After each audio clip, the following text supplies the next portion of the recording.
As we step forward and celebrate Black History Month, I invite you to come join me and take a look back at the achievements that have shaped Black culture into what it is today. We begin this journey in Africa, the motherland. Historically, the men and women of Africa were known to have a strong foundation in language, commerce, architecture, and culture. There were many kingdoms in Africa, from the Kingdom of Numidia in the north to Matapa Empire in the south. Today we're going to take a look at Ethiopia and its contributions to mankind. Ethiopia was known as Kush and Abyssinia in the past. This country's roots is deep in Africa.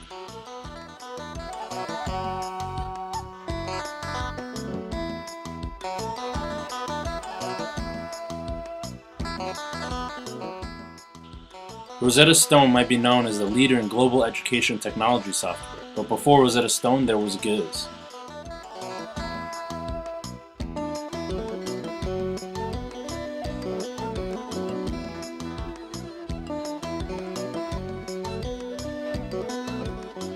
With a strong foundation in education and language, Ethiopia was able to communicate with others and build their commercial realm.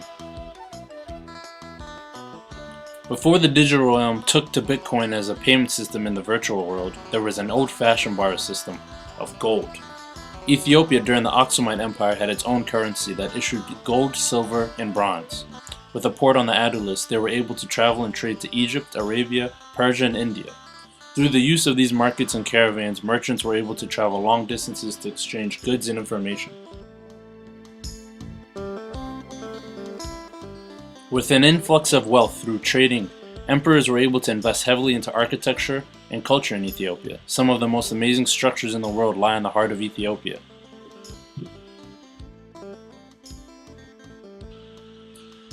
It is known that the Burj Khalifa is the tallest known structure today. But historically, one of the single largest monolithic structures ever erected is found in the northern part of Ethiopia called Tigray, located particularly in Aksum. Home to pilgrimages many Ethiopians make every year is the town of Lalibela, which is one of the most famous monolithic rock-cut churches in the world. Legend has it that the king Lalibela had a vision to build a new Jerusalem in Ethiopia. Each church was carved from a single piece of rock to symbolize spirituality and humanity.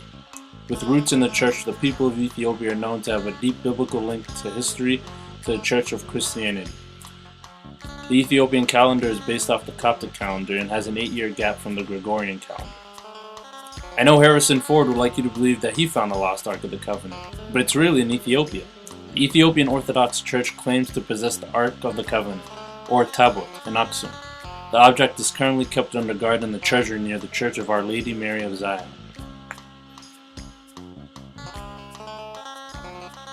Ethiopia is known for its delicious, spicy cuisine and vibrant music. Ethiopian cuisine usually consists of vegetables and very often spicy meat dishes. A typical meat dish consists of injera, accompanied by a spicy stew, which frequently includes beef, lamb, vegetables, and various legumes, such as lentils. I hope you had a chance to try some today.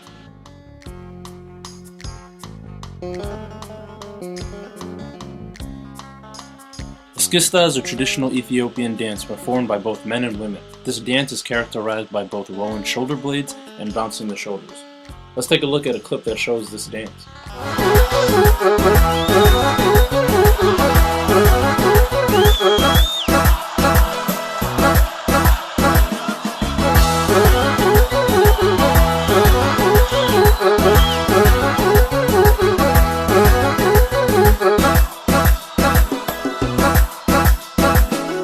ከጥርኛ ፍሯ ከአብራኳ ፈጥሮኛል ፍቅር መዋደድን ማን ያስተምረኛል እስኪ ልኖርበት ሶስቱን ቀለም አርማ ለጀግንነቱና ለአብሮ መኖሩማ ኢትዮጵያዊ ሆኜ መቼም አልጣማ በቀሰምና በቀለም አሳምራ በቅኝ ሰዓት. And now, a look into a more recent past. It's impossible to talk about everything, so we're just going to take a quick peek. Let's imagine for a moment a modern, bustling metropolis with every service and amenity you could ever want, minus the traffic jam. Everyone around you is well-fed, properly housed, well educated, and living a life of comfort and contentment. You can raise your family in peace, and there are opportunities for growth at every turn. You would be picturing the suburb of Greenwood in Tulsa, Oklahoma, nicknamed the Black Wall Street, a beacon of prosperity founded by entrepreneur O. W. Gurley in 1889. With the purchase of 40 acres of land, Gurley established rest stops near the local railroad, eventually building stores and private residences. In no time, the town became a thriving community of Native and African Americans, complete with a school system, law firms, banks, cafes, and theaters, to name a few. Residents lived in modern, stylish homes, many of which housed successful entrepreneurs and notable public figures. The town provided public transportation, private car services, and even chartered air travel, with a handful of some of the town's most wealthy residences owning private chartered planes. Yes, private planes, in the early 1900s. I want a private plane. The success of the town allowed for its residents to live a comfortable life in an oasis during a time where Jim Crow laws ruled the South. But Greenwood wasn't the first or the last successful African American settlement. Did you know that the city of Los Angeles was established by a blended group of Africans, Mexicans, and Native Americans in the year 1781? I know, right? Neither did I. The more you know. Anyway, a little over 100 years later, in 1884, in the same city, former slave turned self-made million-dollar real estate mogul Bridget Biddy Mason would own and develop the land that is now the Los Angeles Commercial District. Meanwhile, in Chicago, the first black-owned teaching hospital in the U.S. was founded by Dr. Daniel Hale Williams, pioneer of the open heart surgery, in 1891.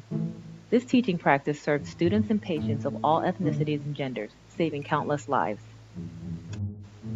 Speaking of saving lives, meet Dr. Charles Drew, who conceptualized the large-scale blood bank during World War II. Yep, Dr. Drew, still saving lives, one terrifying needle at a time. Sorry, how about a little music history to calm your nerves? In the late 1890s, Scott Joplin laid the groundwork for what we now consider American pop music. Dubbed the King of Ragtime, his compositions have become a permanent fixture in Americana. I'm pretty sure everyone in this room has heard at least one of his songs. Really, go look it up. Get it stuck in your head like I did.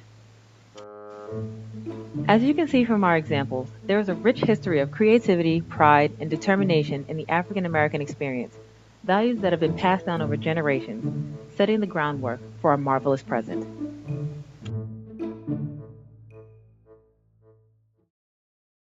Our final stop on the celebration of heritage and culture brings us to today's trailblazers and achievers who've accepted the task of continuing the legacy of greatness.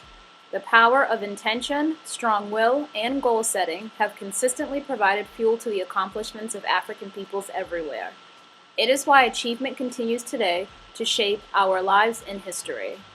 For example, one such modern history maker, Jasmine Twitty, became the first African American judge and youngest sworn in at the age of 25 in Eastleigh, South Carolina.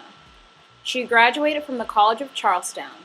Not only is she breaking barriers, she's spreading her message about power of confidence, drive, passion, and belief in yourself. Her messages speak volumes to our generation today and sets a high bar of what success looks like and how to stay on a straight and narrow path there. Her path wasn't always an easy one, and she questioned her worth and what she brought to the table, and if she could accomplish her goal. She changed her doubts and fears by fueling that energy into her focus of becoming a judge. The combination of her sense of purpose, focus, confidence, and self-worth is what helped solidify her place in history today. She continues to be an inspiration to our youth, and we thank her for her integrity and dedication to social justice and equality in America, and for inspiring our next generation to never give up in their pursuit to accomplish goals they've set. Our next stop in present day takes us to Nigerian musician and activist Fela Kuti. Fela Kuti pioneered and popularized his own unique style of music, Afrobeat. Afrobeat is a combination of funk, jazz, salsa, calypso, and traditional Nigerian and Yoruba music. He firmly believed in activism through music. His music strived to make a powerful statement. Through sociological research, it remains evident that the role of music in society plays an integral part in our everyday lives, perpetuating and creating culture that unifies people together to change social conditions. He used his music as an expression of rebellion against the Nigerian government during oppressive times. He was arrested several times and even beaten for his lyrics, but didn't let that stop him from standing up for his beliefs. As the founding father of Afrobeat, the music genre has become associated with making political, social, and cultural statements about greed and corruption. HMV magazine ranked Fela as 46th of the top 100 most influential musicians of the 20th century. To immortalize his name, the Lagos state government provided his family with money to set up a museum in his memory. The museum opened October 2013 during an event called Felabration, an annual series of events honoring Fela around his birthday. The home of the Afrobeat legend was transformed to a museum, which includes 4 exhibition rooms. Even in his afterlife, his musical style continues.